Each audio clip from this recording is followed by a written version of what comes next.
Merci, M. Lécuyer. M. Léger. Merci, M. le Président.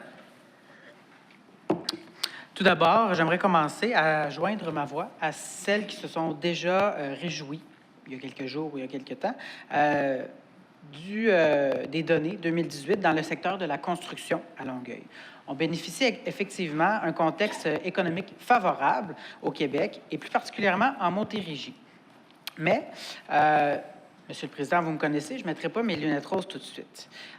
Si on veut que Longueuil reste compétitif, on aura, Monsieur le Président, à prendre rapidement des actions concrètes pour relever les défis de l'économie moderne. Nous avons le privilège de nous trouver dans une région qui a du dynamisme économique exceptionnel. C'est vrai, les investissements structurants dans d'autres municipalités et dans la nôtre engendrent des retombées économiques positives. Comme élu de Longueuil, je veux surtout travailler à développer nos leviers économiques et ainsi créer de la synergie avec les voisins. Pour ça, Monsieur le Président, il faut faire du développement économique à Longueuil quelque chose de beaucoup plus ambitieux qu'une simple liste d'investissements sur leur territoire. Pour être compétitif à long terme, Longueuil doit trouver une réponse aux mêmes défis que le reste des régions du Québec, que ce soit en termes de développement durable, en mobilité, en disponibilité de main-d'œuvre et du virage technologique. Là-dessus, Monsieur le Président, quand je nous compare, et je peux constater qu'on est loin vraiment de la coupe aux lèvres, nous avons beaucoup de travail à faire encore, d'une vision précise et d'un objectif précis à se doter. Loin de moi, Monsieur le Président, je ne prétends pas avoir toutes les solutions et toutes les réponses. Bien au contraire, je ne pense pas que le développement économique, c'est l'affaire d'une seule personne et que c'est comme ça qu'on peut y arriver finalement. En faisant rayonner Longueuil, c'est l'affaire de tous. Quand on parle d'une même voix, on est toujours plus fort, plus visible et plus attractif. En travaillant conjointement en amont des décisions, les élus, les citoyens et les acteurs économiques de la communauté peuvent mieux mettre en valeur les atouts majeurs de notre région. On l'a constaté plus tôt, Monsieur le Président. Avec les interventions des citoyens, le bruit de l'aéroport, il y a des décisions importantes qui ont été prises avant que la communauté soit consultée ou ait été mise au courant. Oui, on est pour le développement économique de l'aéroport, je le redis encore, mais seulement s'il se fait en respect de la qualité de vie de notre monde. Et puis, Monsieur le Président, pour vous dire comment on trouve ça important, le développement économique, comment on trouve ça important, la vitalité de notre aéroport, Monsieur Lécuyer et moi sommes allés jeudi dernier à un sommet sur l'aviation et sur l'aéronautique, justement, dans la grande région de Montréal. Ça s'appelait Toujours plus haut, un sommet pour notre avenir. Organisé par les acteurs de l'industrie de l'aéronautique, après une grande journée d'échange, Monsieur le Président, je peux vous le dire, il y a des bonnes nouvelles dans le secteur de l'aéronautique. L'industrie de l'aéronautique est prête à travailler avec tous les partenaires pour pousser l'aéronautique vers le haut, sans jeu de mots. Et vraiment, je crois que l'industrie est prête à travailler de concert avec Dachel et avec la Ville pour faire l'aéroport de Saint-Hubert un endroit de qualité, comme ça se fait dans d'autres villes au Canada et au monde. Je vais poursuivre, Monsieur le Président, comme ça. À l'automne dernier, Monsieur le Président, on apprenait, en fait, le ministre des Affaires municipales annonçait l'intervention d'experts à Longueuil pour venir nous accompagner dans certaines actions et puis dans certaines zones grises là, qui existaient selon certaines insatisfactions. Depuis cette annonce, il y a eu effectivement plusieurs rencontres avec les représentants du ministère, des deux cabinets et même avec la direction.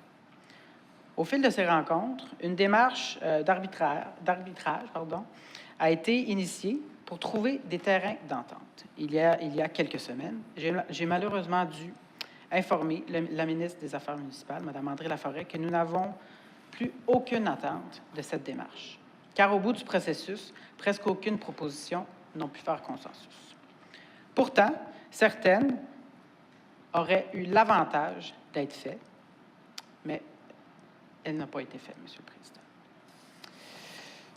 Par exemple, dans la Charte de la Ville de Longueuil, il y a certaines incongruités par rapport à la loi sur les cités et villes. Donc, je vous ferai quelques propositions en fin de tour de parole, Monsieur le Président. Un petit exemple. Dans la Charte de la Ville de Longueuil, à l'annexe C, l'article 18, on dit que, sous l'autorité du comité exécutif, le directeur général est responsable de l'administration de la ville. C'est dans la Charte. Mais par contre, dans la loi sur les cités et villes, c'est marqué, dans l'article 114, on lit plutôt. Sous l'autorité du conseil ou du comité exécutif, le directeur général est responsable de l'administration et de la municipalité. Bon, ça fait du sens. Donc, on a deux textes de loi qui entretiennent une zone grise, finalement. Mais ils parlent de la même chose, mais ils n'arrivent pas à la même conclusion. Par contre, il y a quelque chose d'intéressant dans la loi sur les cités et villes qui s'applique à l'article 114. Aucune municipalité ne peut se soustraire de l'article 114, sauf la ville de Laval et de Hull. Donc, Longueuil est censé être dedans. Par contre, on a cette zone grise. Donc, pourquoi on n'a pas arrivé à une entente? Bien, c'est à cause de cette zone grise. C'est une grande problématique, M. le Président, qu'on a rencontrée depuis un an. Je pense que la 5e plus grande ville mériterait qu'on s'y attarde correctement. D'autres éléments identifiés touchent la transparence de nos institutions et le bon fonctionnement des cabinets et la reconnaissance des respects du rôle de chacune des institutions. Nous les avons réunis dans 2 avis de proposition distincts pour permettre au comité exécutif de se prononcer avant d'en débattre au conseil de ville.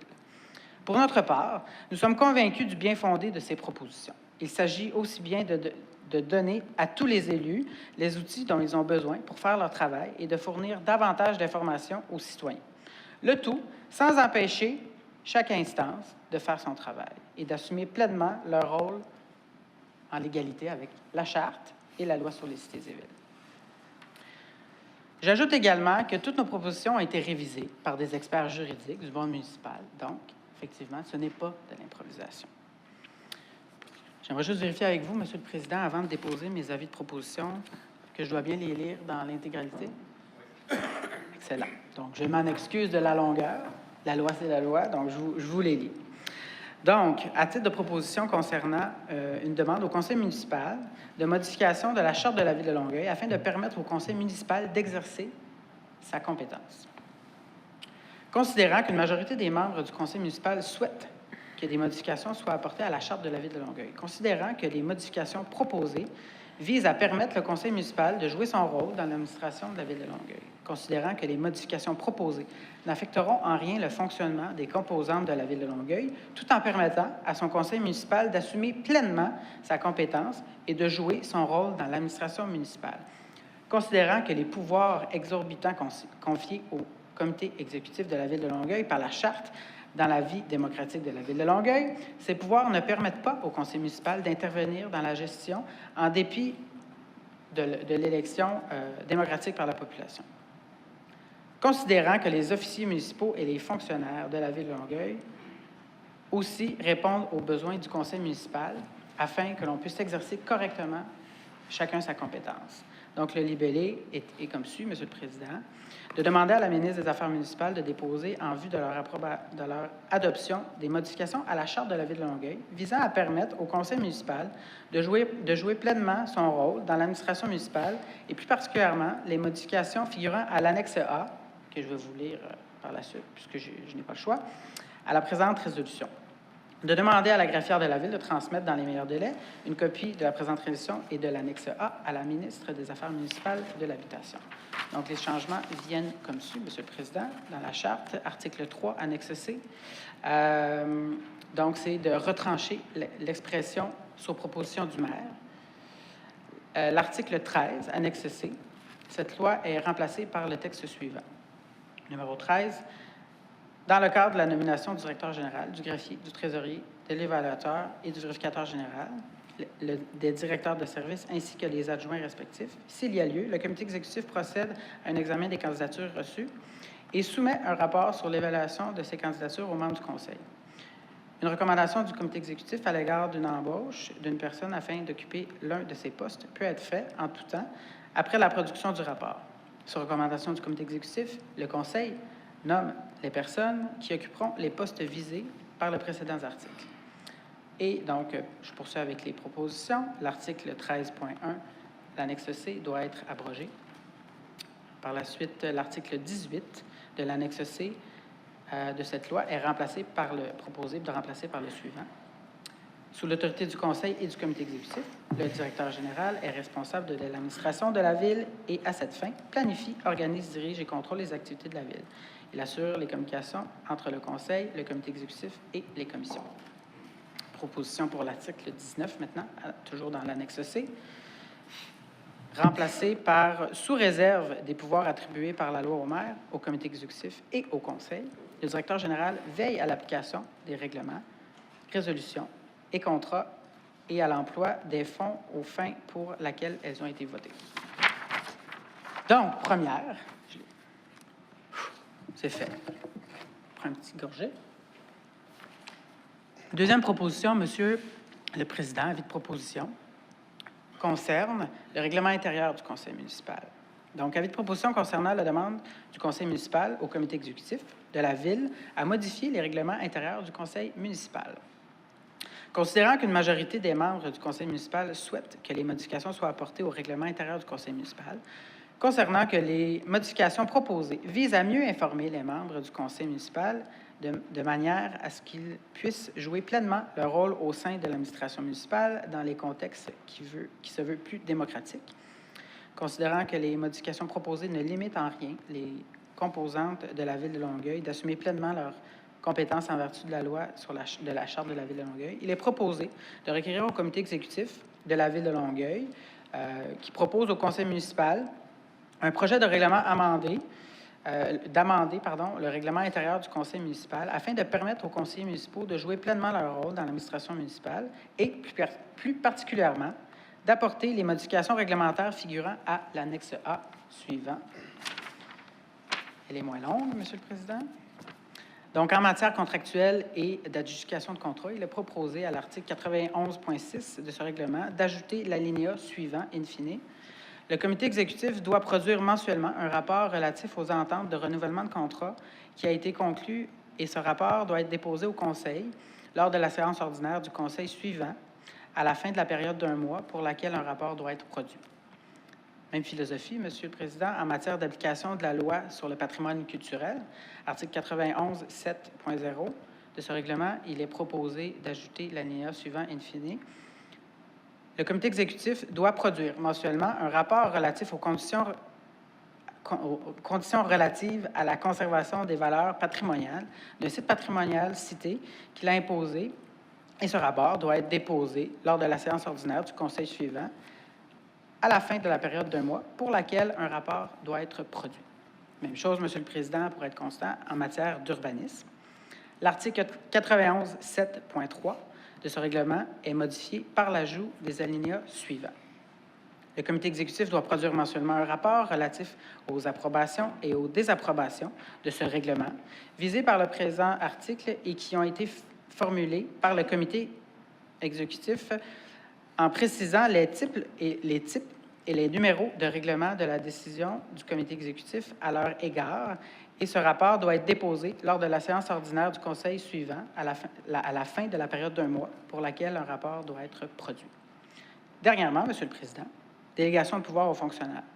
Article 4, numéro 4, pardon. Le règlement intérieur du Conseil municipal de la Ville de Longueuil est modifié par l'ajout d'un article suivant, 91.13.3. Le Conseil délègue à tout agent d'administration du service de soutien aux élus et des cabinets du maire, du cabinet de l'opposition. Attendez, Monsieur Lemire, j'ai soif.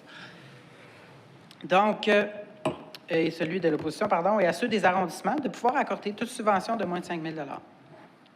Cette délégation permet à un agent administratif de consentir à une subvention dans la mesure où les bénéficiaires potentiels apparaissent sur une liste produite par le maire, le chef de l'opposition ou un des présidents d'arrondissement, et que cette liste est indiquée dans l'enveloppe qui est consentie.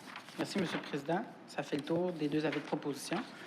En terminant, Monsieur le Président, au nom de mes collègues du Conseil de Ville, je voudrais faire remarquer une chose, qu'à chaque fois que nous avons eu l'opportunité de s'asseoir ensemble et de collaborer entre les élus, que ce soit pour la réglementation canine, le budget, le PPU, bon, ou presque, on est arrivé à des consensus où les citoyens ressortent gagnants. Encore une fois, tout ce qui manque ici, c'est peut-être la petite poudre de perlimpinpin et puis un petit peu de volonté politique. Merci beaucoup, M. le Président. Merci, M. Léger. M. Théberge.